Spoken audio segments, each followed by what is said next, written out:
quero convidá-los, irmãos, para que abramos a palavra do Senhor na carta do apóstolo Paulo aos Romanos, no capítulo de número 10. Nós vamos ler os versos 9 e 10. Romanos, capítulo 10, nos versos 9 e 10.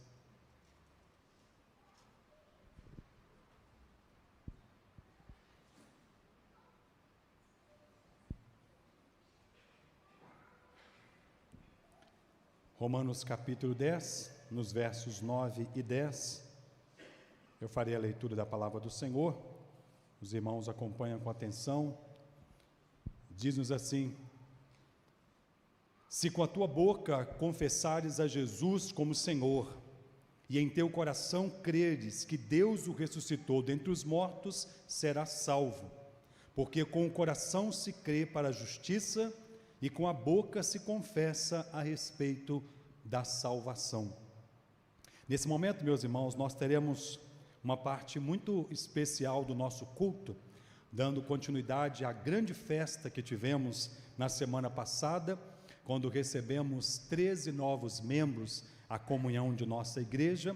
Hoje nós vamos completar o 14º membro a ser recebido pela sua pública profissão de fé. Assim como está escrito aqui na palavra do Senhor, com a boca se confessa, se com tua boca confessares a Jesus como Senhor, e em teu coração creres que Deus o ressuscitou, tu serás salvos. A salvação está na confissão de fé. Quando nós confessamos e professamos nossa fé em Jesus, ao mesmo tempo nós nos reconhecemos como pecadores e vemos em Jesus o único meio de nós sermos salvos pela graça.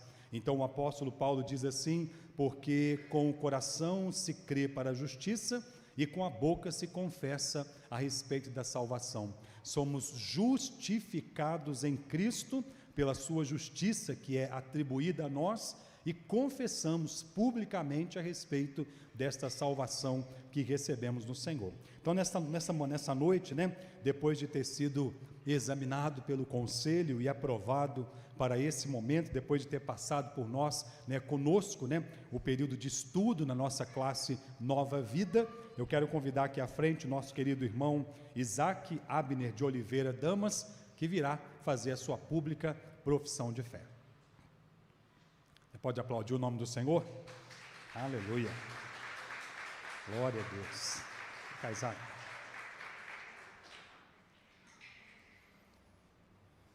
Bem-vindo, Deus te abençoe. Convidar os nossos presbíteros para estarem aqui conosco, nosso decano, presbítero Anselmo, nosso presbítero emérito, presbítero Paulo, presbítero Pedro, nosso presbítero em disponibilidade, presbítero Edivanda, que está aqui também hoje nos ajudando na liturgia. Acho que mais nenhum outro presbítero está aí não, Chega para cá, Isaac. O Isaac tem caminhado já há alguns anos, na fé no Senhor, tendo sido batizado na infância, trazido pelos seus pais à casa do Senhor, aquilo que sempre é ensinado em nossa igreja. Nós batizamos os crentes e os filhos dos crentes somente. Não cremos que o batismo salva, mas cremos que o batismo é um sinal visível, simbólico desta aliança com o Senhor. Por isso, na igreja presbiteriana, os filhos dos crentes também são batizados. E cada pai assume o compromisso de conduzir o seu filho no caminho do Senhor, ensinando-lhe a verdade da palavra, até que quando chegue esse momento, então ele possa estar à frente do povo de Deus, diante do Senhor, para fazer a pública profissão de fé. Seguimos então o ensinamento da palavra de Deus. E eu vou fazer, Isaac, algumas perguntas a você nesse momento, e peço que você nos responda, sim ou não.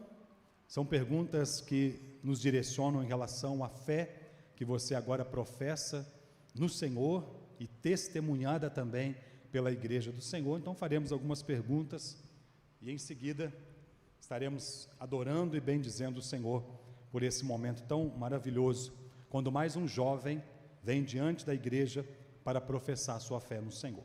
Então eu passo a perguntar a você, Isaac: você crê em um só Deus, que que subsiste em 3 pessoas: o Pai, o Criador de todas as coisas visíveis e invisíveis, o Filho, que foi concebido por obra do Espírito Santo e nasceu da Virgem Maria, o qual morreu pelos nossos pecados e ressuscitou pela nossa justificação, e o Espírito Santo, santificador de nossa alma e doador da vida, crê?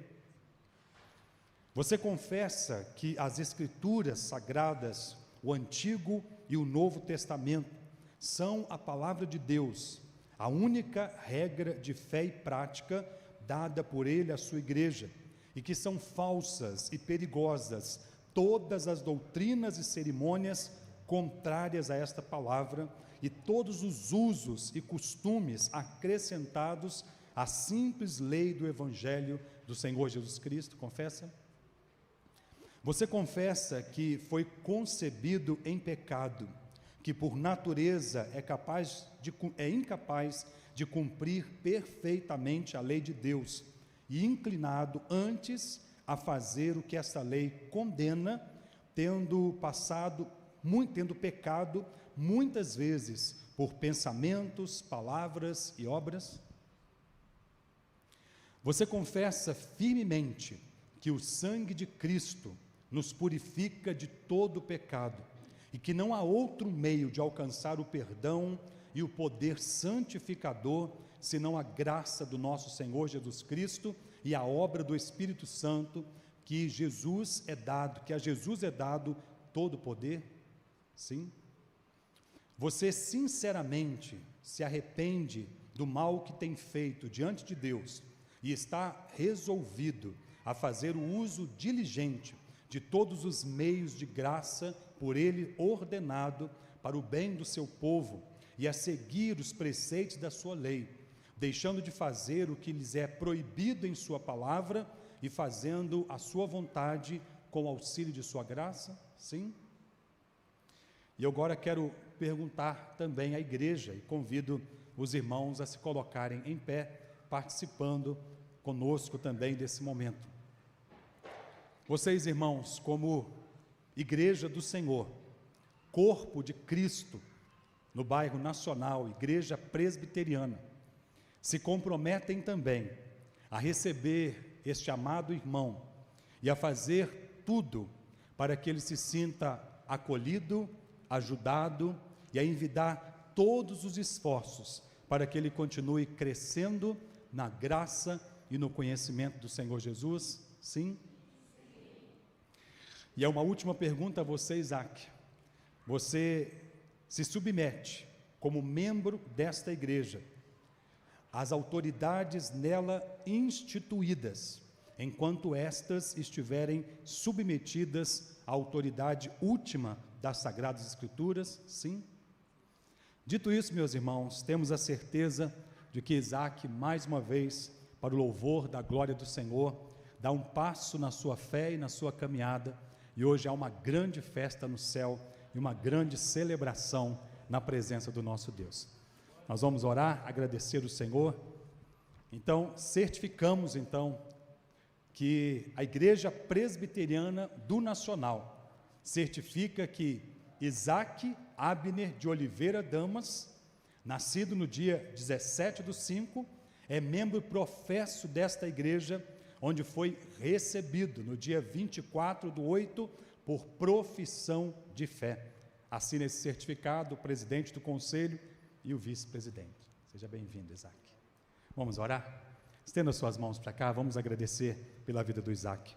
Deus, nós bendizemos o teu nome, te agradecemos por tua graça tão maravilhosa, por tua palavra que é lâmpada para os nossos pés, luz para o nosso caminho, por esta palavra, Deus, que há mais de 2000 anos tem nos convencido do pecado, do juízo e da justiça, e tem nos trago, Pai, de modo convertido, com arrependimento e fé, com a profissão da nossa fé em Jesus Cristo, diante da tua santa e bendita presença. E nesta noite, Pai, quando esse jovem, diante da igreja e diante do Senhor, professa a sua fé em Jesus Cristo, o seu único, suficiente Senhor e Salvador, nós bendizemos a Ti por Tua obra tão maravilhosa. Obrigado porque ao longo de todos esses anos, o Senhor o tem sustentado,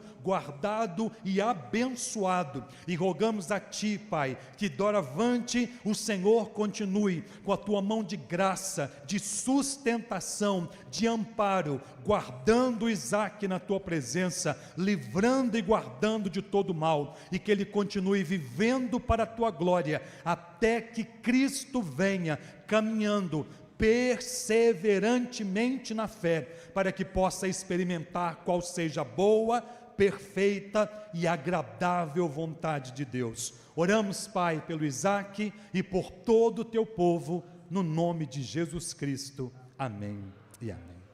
Isaac, como pastor desta igreja, pela autoridade a mim conferida, e em nome do Pai, do Filho e do Espírito Santo, eu estendo a você a destra da comunhão. Seja muito bem-vindo oficialmente ao corpo, à Igreja Presbiteriana do Nacional. Deus abençoe sua vida.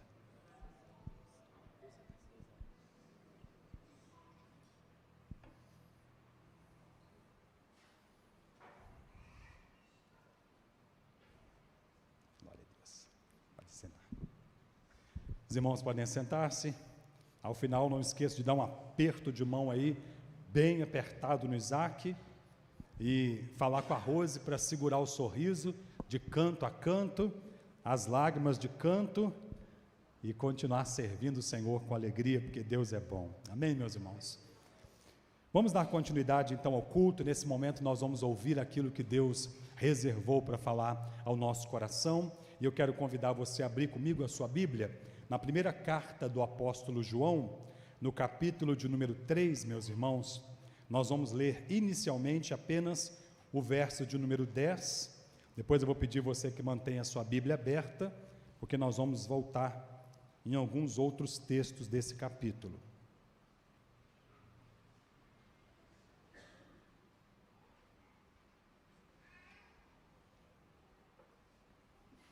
Primeira carta do apóstolo João, capítulo de número 3, no verso de número 10.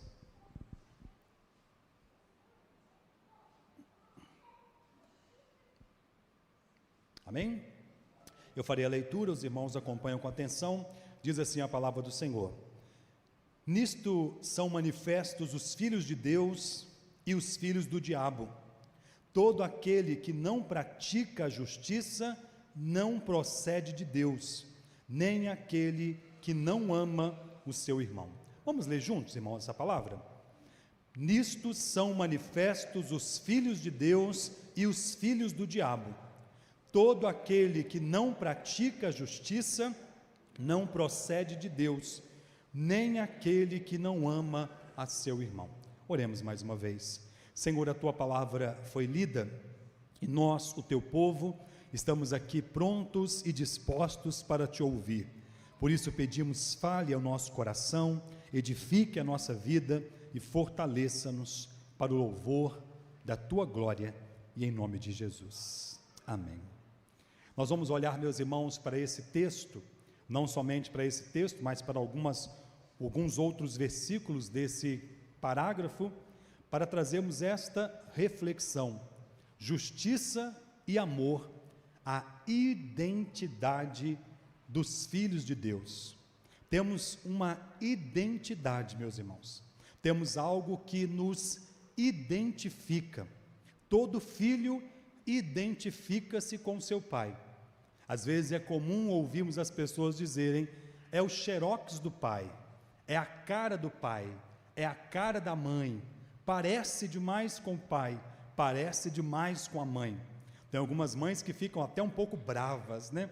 Porque às vezes carregam um filho 9 meses na barriga, geram, passam todo o período difícil, tem as contrações quando chega o momento do nascimento, toda aquela dificuldade, E às vezes a criança vai crescendo e fica a cara do pai, né?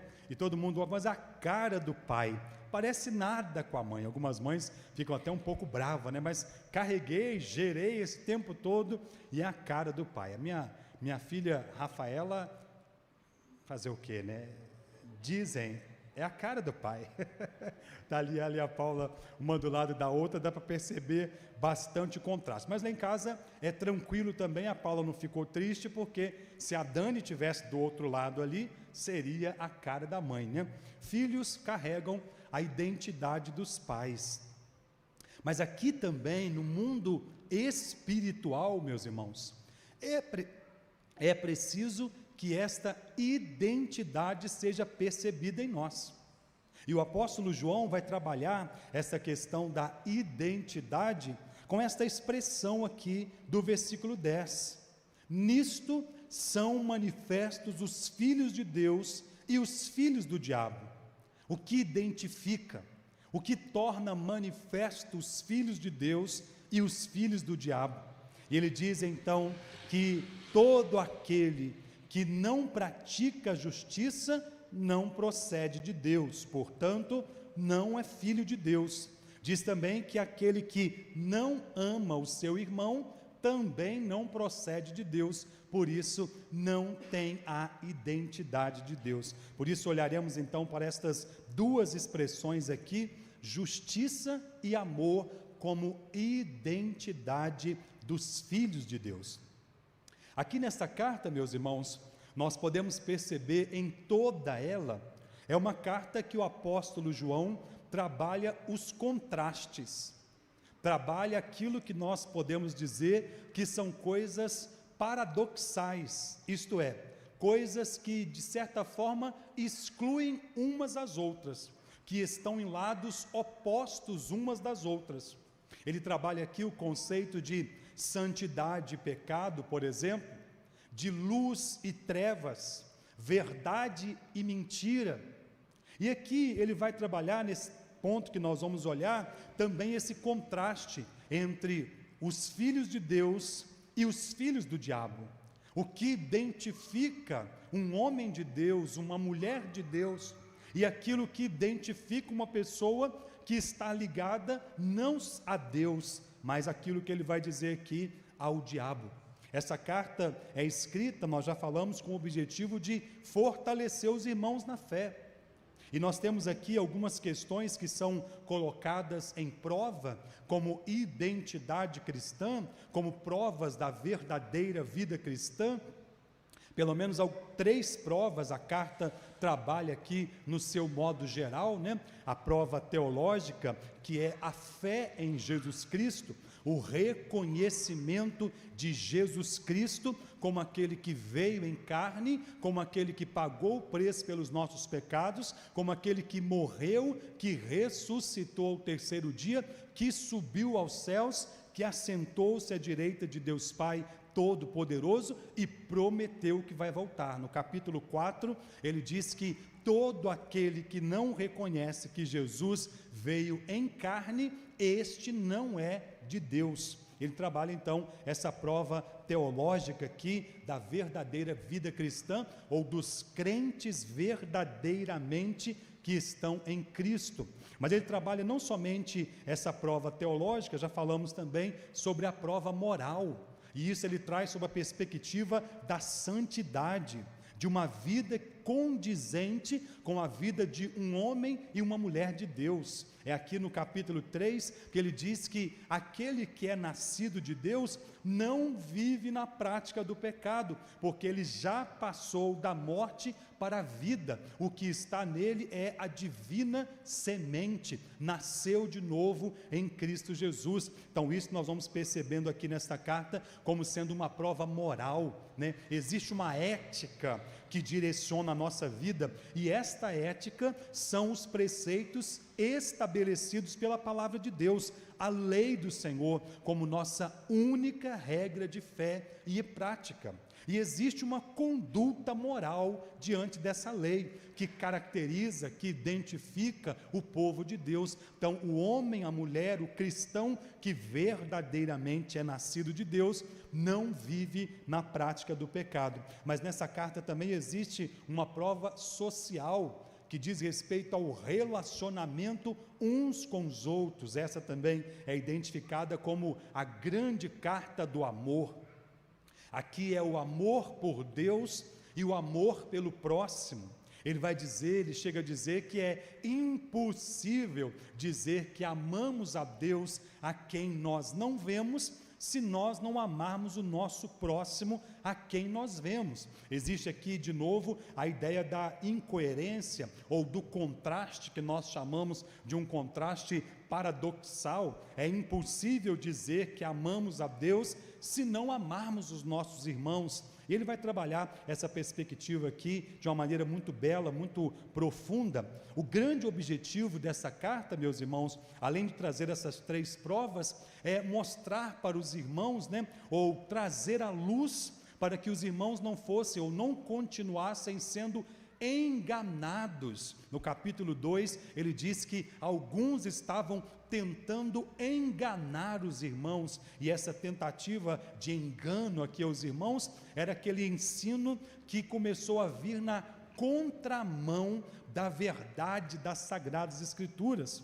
O ensino apostólico, ele se baseia sobre o único fundamento, a fé em Jesus Cristo como o único fundamento para que nós sejamos salvos. Como o apóstolo Paulo diz em Filipenses capítulo 2, a partir do versículo 8, ele trabalha esse fundamento e diz assim: isto não vem de vós, é dom de Deus, não de obras, para que ninguém se glorie, pois somos feituras dele, criados em Cristo Jesus, para as boas obras, as quais Deus preparou de antemão para que andássemos nela. Isso trazendo luz e destaque à doutrina da salvação pela graça, sem nenhum mérito humano, sem nenhuma participação humana, única e exclusivamente pela fé em Jesus Cristo. Mas o que esses irmãos estavam aqui sendo bombardeados nesse contexto, por volta do ano 95 depois de Cristo, quando o apóstolo João, o pastor desta igreja, está escrevendo esta carta da cidade de Éfeso. Nós já falamos que essa carta, embora João fosse o pastor da igreja de Éfeso e escreve como pastor para fortalecer o seu rebanho, ele tem uma linguagem aqui muito amorosa. Ele os chama de filhinhos, ele os chama de amados, É um pastor que ama o seu rebanho. Mas essa carta nós já vimos inicialmente que ela é uma carta circular, ou seja, uma carta que foi escrita com o objetivo de circular entre todas as igrejas da Ásia Menor, aquelas 7 igrejas do Apocalipse que nós temos no capítulo 2 e no capítulo 3 do livro de Apocalipse. Então a carta não foi só para os irmãos da igreja de Éfeso, mas para todos aqueles que o apóstolo diz aqui, no capítulo 5 e no versículo 13, todos aqueles que creram em Jesus e que têm a vida eterna. Mas esses irmãos precisavam continuar a sua fé sobre o único fundamento, a graça de Deus, sem mérito humano, sem esforço humano, mas vivendo sobre o reflexo dessa justiça de Cristo, desta graça de Deus que os alcançou. Então ele escreve com o objetivo de iluminar, de trazer aqui a luz para que o engano fosse desfeito. E o engano que estava penetrando na igreja então era o ensinamento de que a soteriologia, ou seja, a doutrina da salvação, a maneira de ser salvo não era exatamente como os apóstolos haviam ensinado, mas a salvação viria pela libertação, a libertação da carne, ou libertação do espírito da carne. E essa libertação, esses enganadores ensinavam aqui nesse período, que vinha por um ensinamento que estava crescendo naqueles dias, que era a tal da gnose, o conhecimento. quanto mais conhecimento filosófico, quanto mais conhecimento racional, humano, quanto mais você se desenvolvesse, tanto mais você caminharia no sentido de se libertar da carne, para então atingir um plano superior. É aquele plano platônico, lá de Platão, no século IV, que tinha uma ideia dualística também da vida, como sendo o mundo real e o mundo ideal. O mundo das ideias, para Platão, que era aquele mundo perfeito, e o mundo real como esse mundo imperfeito, onde nós lidamos com todas as imperfeições e problemas da nossa carne. Aqui, isso estava voltando nesse contexto, numa filosofia que vai ser conhecida depois, já falamos, como a filosofia do gnosticismo, a obtenção da libertação pela gnose, pelo conhecimento, que vai ganhar força só lá no século de número 2. Mas o que o apóstolo João está dizendo aqui é: meus irmãos, não é pelo conhecimento humano, não é pela força humana, não é pelo mérito do homem, não é pelo que vocês fazem, como o apóstolo Paulo diz em Romanos, não depende de quem quer ou de quem corre, mas de Deus usar de sua misericórdia para conosco. E esses irmãos deveriam ter a identidade e a marca do verdadeiro cristão, aquele que creu em Jesus Cristo e aquele que caminha pela fé alicerçada única e exclusivamente nesta palavra. Uma das coisas que estava sendo perdida aqui nesse contexto era a santidade, a vida comprometida com o Senhor. Num contexto onde as pessoas olhavam para a carne como sendo a parte material e má do homem, então o ensino é: não se preocupe com a carne, se preocupe apenas com o espírito, porque o espírito é que é importante nesta evolução gnóstica para que você obtenha o conhecimento. E nesse contexto, os irmãos estavam sendo encorajados ou ensinados a abandonar a busca pela santidade, a busca pelo compromisso, a busca por uma vida condizente com a vida de um verdadeiro cristão. Por isso aqui a carta vai tratar o tempo todo a respeito desta questão da moralidade cristã, isto é, a santidade na vida do cristão. Mas também estava sendo perdido o contexto do cuidado, do amor uns para com os outros. Uma vez que a carne é má, então não havia preocupação de comunidade cristã. Aquilo, por exemplo, que acontece em Atos capítulo 2, a partir do versículo 42, que nós lemos lindamente, como viviam os convertidos, tinham tudo em comum, tomavam suas refeições com alegria, com singeleza de coração, ninguém passava necessidade, estava sendo abandonado a característica do corpo de Cristo, a unidade da igreja do Senhor, aquilo que sempre identificou e continua identificando a igreja do Senhor. Então aqui, de certa forma, estava perdendo-se a característica de filhos de Deus e adotando características de filhos do diabo, que ele vai chamar aqui de práticas mundanas. Daqui a pouco vai tratar alguns conceitos aqui, como, por exemplo, o ódio que o mundo tem pelo povo de Deus, pelos filhos de Deus, e por que deste ódio. Então ele encoraja aqui os irmãos e chama-lhes a atenção para esta identidade cristã, a justiça e o amor como práticas ou como identidade, então, dos filhos de Deus. Nós vamos olhar para esses dois conceitos aí que são tratados aqui no versículo 10, meus irmãos, e vamos ampliar um pouquinho, por exemplo, pensando na ideia de justiça. Que justiça é esta que identifica, que caracteriza, que é a identidade do povo de Deus? Não é uma justiça nossa, como se nós fôssemos ou nos tornássemos de alguma forma, por nossa própria natureza, justos, capazes de praticar atos de justiça, de retidão. A ideia de justiça aqui no texto original tem a ver então com retidão, com uma vida correta, como alguém que segue uma linha reta, justa. A ideia de justiça aqui é no sentido de retribuição daquele que pratica um ato reto, correto, justo, e que merece, por isso, então, o benefício desta justiça sendo atribuída a ele. Mas isso é impossível dizer que pode ser atribuído a nós sem a graça de Deus. O apóstolo Paulo diz em Romanos capítulo 5, que nós fomos justificados pela fé em Cristo Jesus. E essa justiça aqui, meus irmãos, que o apóstolo João trabalha, ela tem uma conotação de santidade. Então é como se, em outras palavras, pudéssemos dizer, a identidade dos filhos de Deus tem a ver com uma vida de santidade, dentro do contexto daquilo que ele está tratando aqui. Se não, vejamos aí o verso de número 7, e ele diz assim, no capítulo 3, no verso 7, filhinhos, não vos deixeis enganar por ninguém, aquele que pratica a justiça é justo, assim como ele é justo.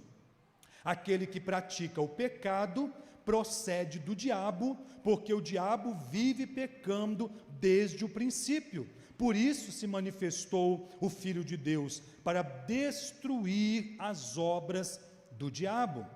Todo aquele que é nascido de Deus não vive na prática do pecado, pois o que permanece nele é a divina semente. Ora, este não pode viver pecando, porque é nascido de Deus. Então, o contexto aqui nos mostra que justiça tem a ver com a prática da santidade. Justiça tem a ver com a nossa nova identidade em Cristo. Então ele é justo, ele é o justificador, e nós que somos justificados pela fé em Cristo, somos chamados a uma nova vida, a práticas de atos que justifiquem o fato de sermos chamados homens e mulheres de Deus. O capítulo 3, ele começa dizendo assim: vede que grande amor nos tem concedido o Pai, ao ponto de sermos chamados filhos de Deus. E é preciso, meus irmãos, que nós justifiquemos essa identidade. É preciso que nós vivamos de modo a honrar este título. É como alguém que recebe um título tão honroso que chega a ficar constrangido. Já viu quando pessoas fazem elogios a nós? Nós ficamos meio assim, eu não sei se eu concordo, o que eu falo, amém.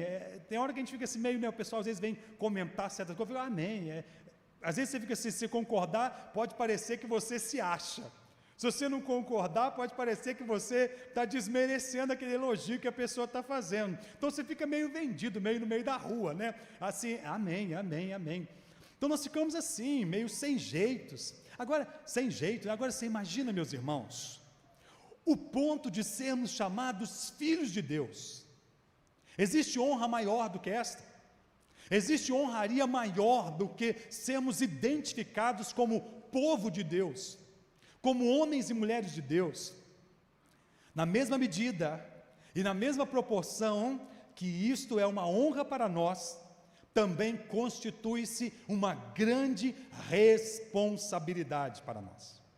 Imagina que o seu pai foi um grande homem na história. Imagina que o seu pai foi uma pessoa que marcou a rua, a cidade, o bairro, o estado, quem sabe o país. E de repente alguém chega para você é filho do fulano? Rapaz, o seu pai, toda aquela história, e aí você vai começando a sentir o peso daquela honraria de ser filho daquela pessoa, porque você precisa ser tão honroso quanto aquela pessoa foi, porque você precisa honrar a memória do seu pai, de maneira que você não desonre tudo aquilo que ele construiu. Este é o peso, meus irmãos, que deveríamos nós sentir ao ponto de sermos chamados filhos de Deus. É esse tremor e temor que deve estar presente em nós quando nós somos identificados como igreja de Deus, como povo de Deus. Então é nesse sentido que os filhos de Deus se identificam de maneira justa com seu Pai. Justiça tem a ver aqui com santidade. Não se engane, aquele que pratica o pecado procede do diabo, no verso 8, porque o diabo vive pecando desde o princípio. Então aquele que vive uma vida na contramão desta justiça que é esperada na vida de um homem e de uma mulher de Deus, João aqui identifica como sendo filho do diabo. Jesus faz esse confronto também aos judeus, lá no capítulo 8 do Evangelho de João, no versículo de número 44, Jesus chama eles de filhos do diabo, porque viviam uma aparência farisaica, uma falsa fé nesse Deus, e são identificados como filhos do diabo. É possível, meus irmãos, que às vezes a igreja esteja cheia, mas às vezes o céu esteja vazio, ou com poucas pessoas. A palavra do Senhor diz que muitos são chamados, poucos são escolhidos.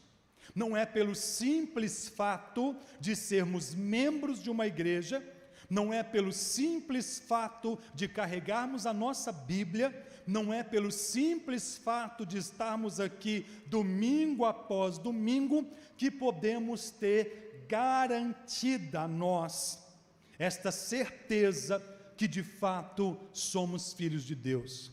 Mas o que nos dá essa segurança, que nos dá essa certeza, é a nossa vida diária, é o nosso dia a dia, é a nossa prática cristã.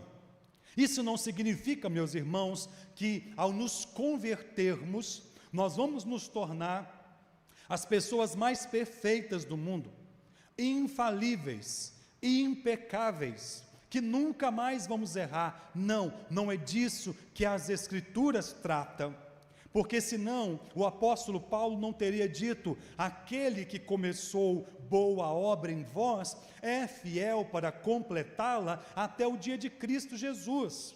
Estamos em obras, meus irmãos, mas a obra precisa continuar. Muitas vezes nós iniciamos certas obras e às vezes no meio da obra o dinheiro acaba e a obra precisa parar. Às vezes a obra precisa dar uma seguradinha. Às vezes começou a obra lá em 2022, deu uma paradinha em 2024, e a esperança que 2026 possa retomar a obra. Está sujeito a acontecer, humanamente falando, mas para a obra espiritual não falta recurso. Para a obra que Deus começou a fazer na minha vida, na sua vida, na nossa vida, não falta recurso, meus irmãos. A palavra de Deus sempre será lâmpada para os nossos pés e luz para o nosso caminho.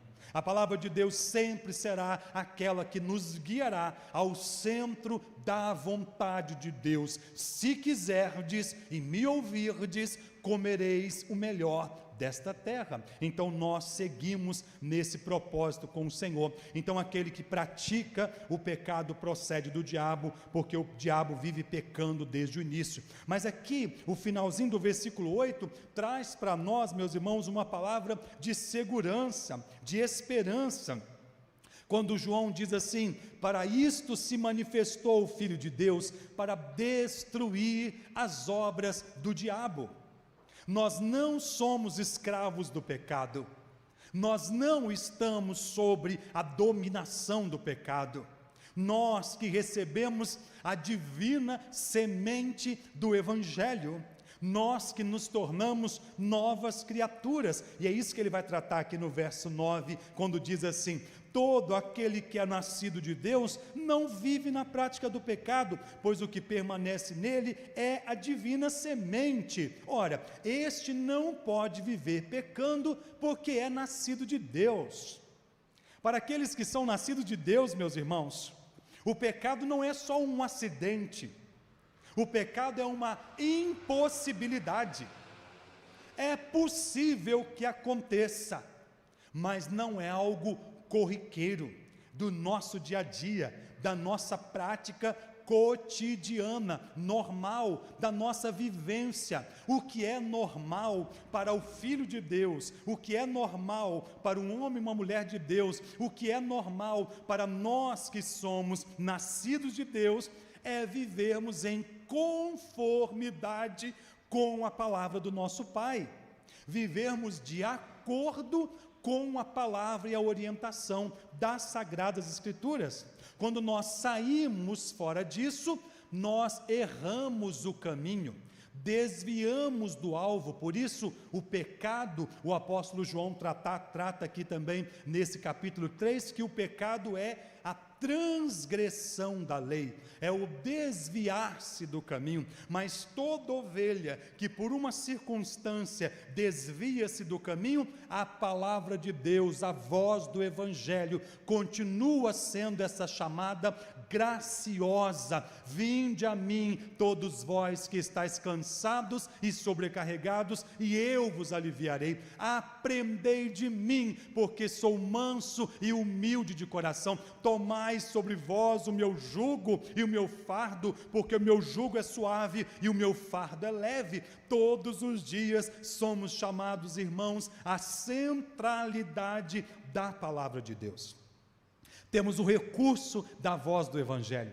Todos os dias o Espírito Santo está aqui para fazer essa obra graciosa e maravilhosa, nos convencendo do pecado, do juízo e da justiça, para colocar-nos no caminho justo, para colocar-nos no caminho reto.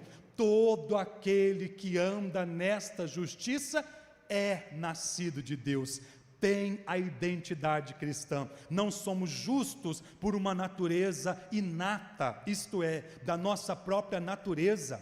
Somos justos porque a justiça de Cristo nos é atribuída, e a nossa nova natureza, transformada segundo um novo homem que se refaz segundo a natureza de Cristo. E é por isso, e somente por isso, nós podemos viver em santidade. Por isso ele diz aqui: nisto são manifestos os filhos de Deus e os filhos do diabo. Todo aquele que pratica a justiça, que não pratica justiça, não procede de Deus, nem aquele que não ama o seu irmão. Então a primeira identidade aqui é a prática da justiça. A prática da justiça tem a ver com santidade, com retidão, com andar no caminho do Senhor, com andar de conformidade, fazer aquilo que é esperado de um homem e de uma mulher de Deus. E para que isso seja possível em nossa vida, meus irmãos, nós precisamos estar em comunhão com o nosso Pai. Nós precisamos estar em oração, leitura das Escrituras, seguindo no caminho do Senhor, olhando firmemente para Cristo Jesus, o autor e consumador da nossa fé. Porque se você desviar o olhar, você perde a direção e acaba caindo. Então, olhe para Jesus. E nessa segunda parte aqui, ele vai tratar então essa ideia desse amor, que também identifica o homem de Deus, os filhos de Deus, né? Ele diz aqui no verso de número 11: porque a mensagem que desde o princípio a mensagem que ouviste desde o princípio é esta, que nos amemos uns aos outros. É nesse contexto aqui que ele vai voltar na mesma expressão lá do capítulo de número 2, no versículo 7. O capítulo 2, ele começa dizendo assim: eu não vos dou novo mandamento, senão um mandamento antigo, mas lhes dou um mandamento novo. E ele trabalha essa questão do mandamento antigo e o mandamento novo aqui, trabalhando a prática do amor uns para com os outros. O amor primeiro a Deus e o amor uns para com os outros. É lá em Deuteronômio, no capítulo de número 6, que também Moisés trabalha essa expressão do amarás o Senhor teu Deus sobre todas as coisas. E também nós somos encorajados pela palavra do Senhor, Jesus Cristo dizendo, e ao seu próximo como a ti mesmo. Então ele diz aqui, que nós devemos praticar este amor, esse mandamento, esta mensagem que desde o princípio nós temos ouvido. Desde o princípio, meus irmãos, tem a ver com antes da vinda de Cristo. Desde o princípio tem a ver com antes da fundação do mundo.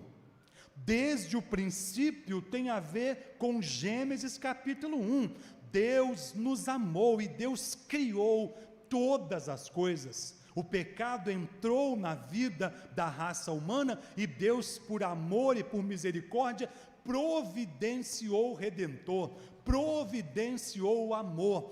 Deus nos amou e nos amou de tal maneira que deu o seu Filho unigênito para que todo aquele que nele crê não pereça, mas tenha a vida eterna. Portanto, este amor é um amor que existe desde o princípio. Ele nos escolheu em Cristo antes da fundação do mundo. Este amor que nós temos aprendido com o Senhor. Ele vai dar aqui, meus irmãos, um exemplo comparativo. Que tipo de amor ele está falando? É um amor humano? É um amor falso? Ou é um amor verdadeiro? O amor aqui, a palavra utilizada para este amor, que está no versículo 10, é a palavra ágapo, que tem a ver com a palavra ágape, que é o amor perfeito, que é o amor que vem de Deus. Não é um amor que espera alguma atitude que desperte a vontade de amar, mas é um amor que decide amar a despeito de, mesmo com as falhas, mesmo com as imperfeições, mesmo com os erros. Deus nos amou de tal maneira que deu o seu Filho por nós. Deus provou o seu próprio amor para conosco, pelo fato de ter Cristo morrido por nós, sendo nós ainda pecadores. E o verso 12, então, ele diz assim, amamos uns aos outros, no verso 12, não segundo Caim, que era do maligno, e assassinou o seu irmão. E por que o assassinou? Porque as suas obras eram más, e as de seu irmão eram justas. Ele vai tratar aqui, este amor não é um amor homicida, não é um amor que atenta contra a vida do seu irmão, não é um amor baseado no ódio ou na tentativa de tirar a vida do outro, não é um amor baseado na inveja, na competição, mas é um amor que olha para o outro de igual para igual, e que diz, nós somos filhos do mesmo Pai, nós estamos caminhando para o mesmo céu, nós viemos da mesma essência pecaminosa. Eu não sou melhor do que você, você não é melhor do que eu.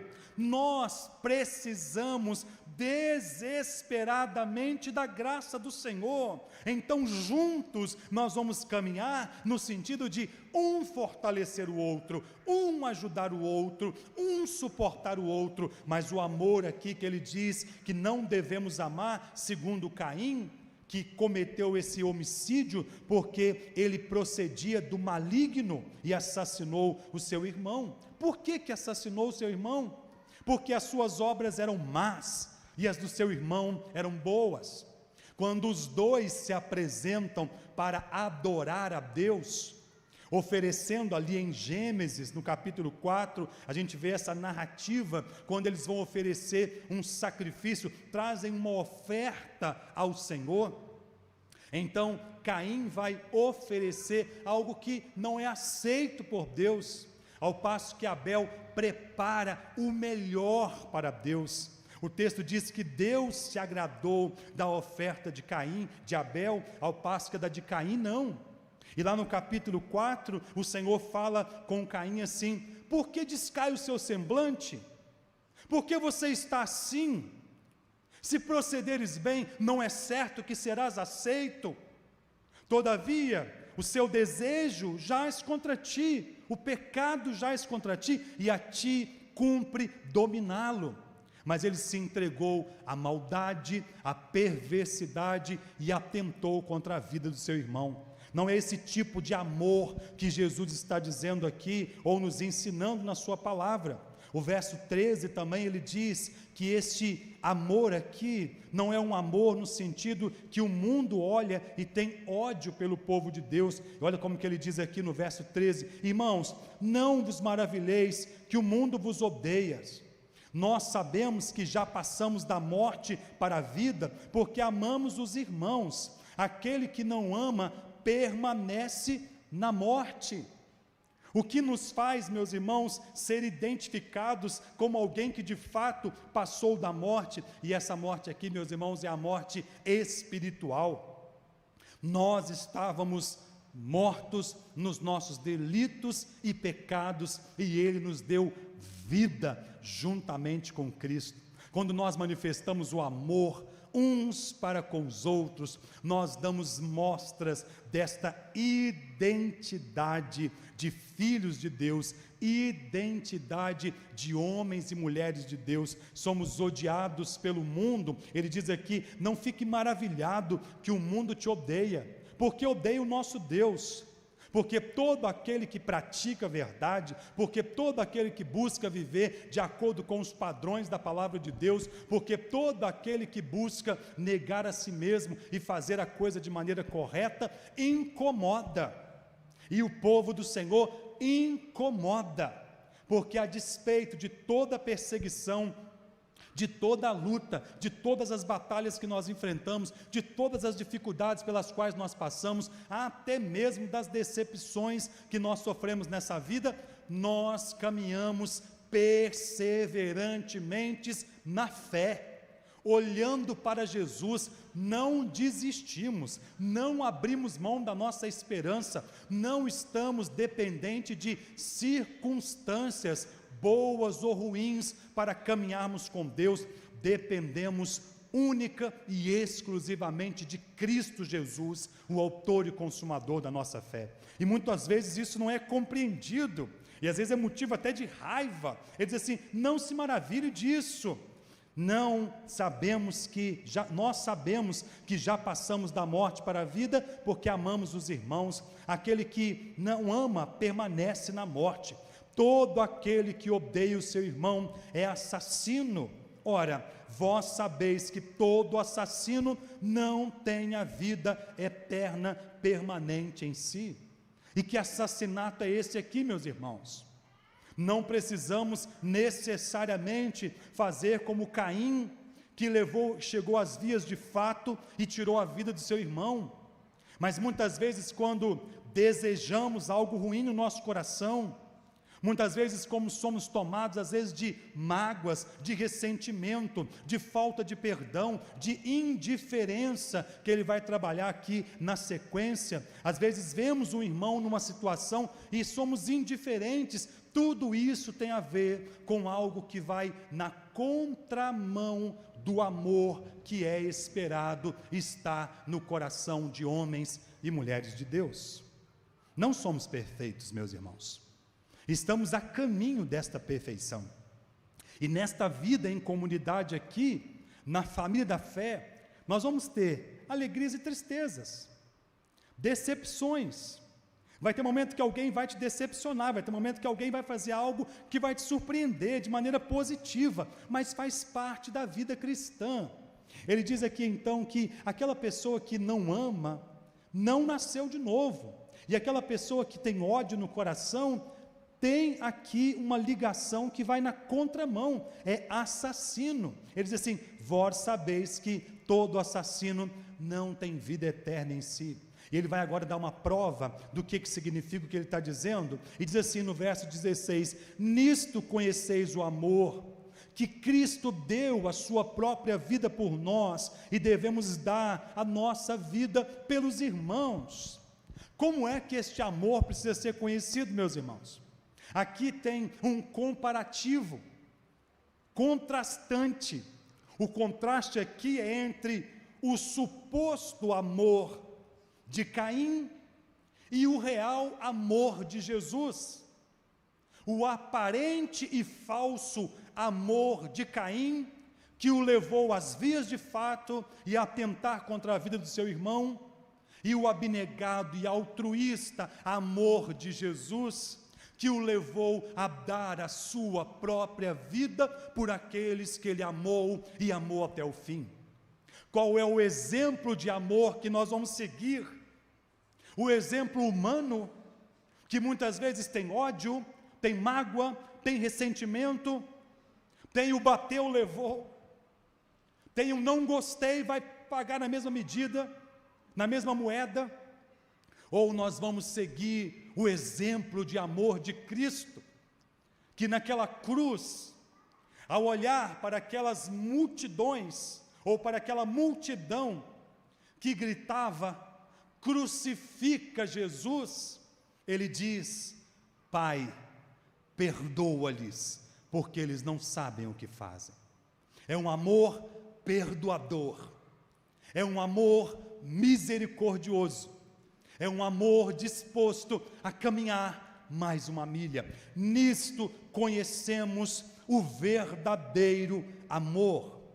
E aqui ele vai então chamar a atenção, e nós vamos finalizar com esses dois versículos, 17 e 18, e diz aqui que este amor que ele está contrapondo em relação ao amor de Jesus, é uma indiferença que acontece, e diz assim no verso 17, ora, aquele que possuir recursos deste mundo, e vir seu irmão padecer necessidade de fechar-lhe o coração, como pode permanecer nele o amor de Deus?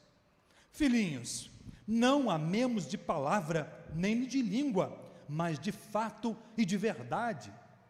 Em outras palavras, que nosso amor não seja um mero discurso, mas que seja uma prática real, que seja uma disposição real para caminhar com o outro, para estender a mão para o outro, para cuidar uns dos outros, para caminharmos juntos uns com os outros, para termos em nosso coração limpo como um coração de um cristão que verdadeiramente carrega em si a identidade cristã.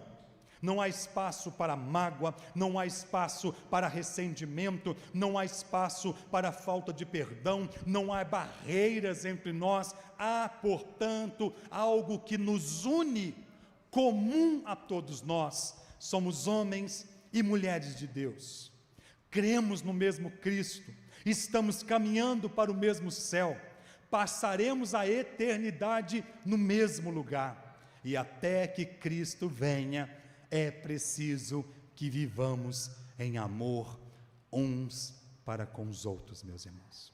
Não um amor segundo Caim, que assassinou o seu irmão. É preciso que vivamos o amor segundo Cristo, que deu a vida em resgate por aqueles que viraram as costas para Ele. Nisto conhecemos o verdadeiro amor, em darmos a nossa vida pelos nossos irmãos. Você não precisa pular na frente de um carro para demonstrar o seu amor a mim. Você não precisa pular de um prédio de 30 andares para dizer que me ama. Não precisa morrer por mim. Mas para demonstrar o amor, você precisa estar disposto a me perdoar. Você precisa estar disposto a caminhar comigo mais uma milha. Você precisa estar disposto a passar por cima de certas coisas que constituem-se em barreiras entre nós. É assim, meus irmãos, que o povo de Deus precisa viver, para que brilhe a nossa luz diante dos homens e eles glorifiquem ao nosso Pai que está no céu. Vivamos, meus irmãos, como homens e mulheres de Deus, idênticos ao nosso Pai, com uma identidade de justiça, de retidão, de santidade, porque o que permanece em nós é a divina semente, a natureza de Deus que habita em nós, fazendo de nós novas criaturas.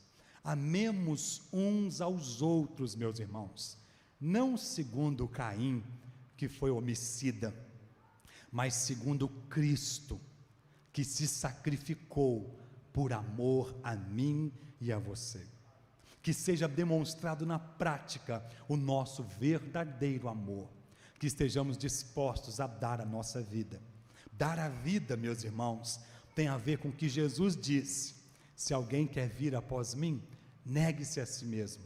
Muitas vezes vai ter que negar sua mágoa, vai ter que negar sua raiva, vai ter que negar o seu nariz, vai ter que negar a sua indisposição, vai ter que caminhar mais uma milha. Porque se você ficar esperando aqui dentro dessa igreja uma pessoa perfeita, é melhor que você saia dela. E depois que você sair, o pastor vai sair também. Talvez antes do pastor o presbítero vai correr. Porque não vai ficar ninguém, meus irmãos. Ninguém. Porque ninguém aqui é perfeito. Mas todos nós estamos buscando essa perfeição. Que Jesus nos ajude, para que nós tenhamos a verdadeira identidade cristã, justiça e amor, santidade e dedicação, para que de fato sejamos identificados como homens e mulheres de Deus. Amém? Que Deus nos ajude e nos fortaleça. Vamos orar? Senhor Deus, a Tua palavra é lâmpada para os nossos pés e luz para o nosso caminho.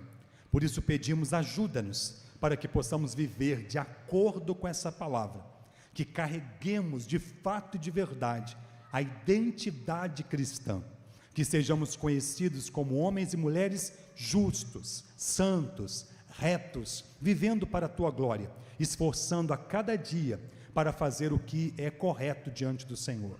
Que nós possamos amar uns aos outros, Pai, não com um amor que se perde em segundos, não com um amor que acaba na primeira decepção, não com um amor que acaba na primeira situação difícil que passa, mas com um amor que vá até o fim, porque Jesus foi até o fim, nos amou e nos amou até a morte e morte de cruz, e é nisto que se manifesta e que deve manifestar o nosso amor, em dar a nossa vida uns pelos outros. Ajude-nos a ser uma igreja que vive a justiça e a prática do amor, até que o Senhor venha, em nome de Jesus. Amém e amém.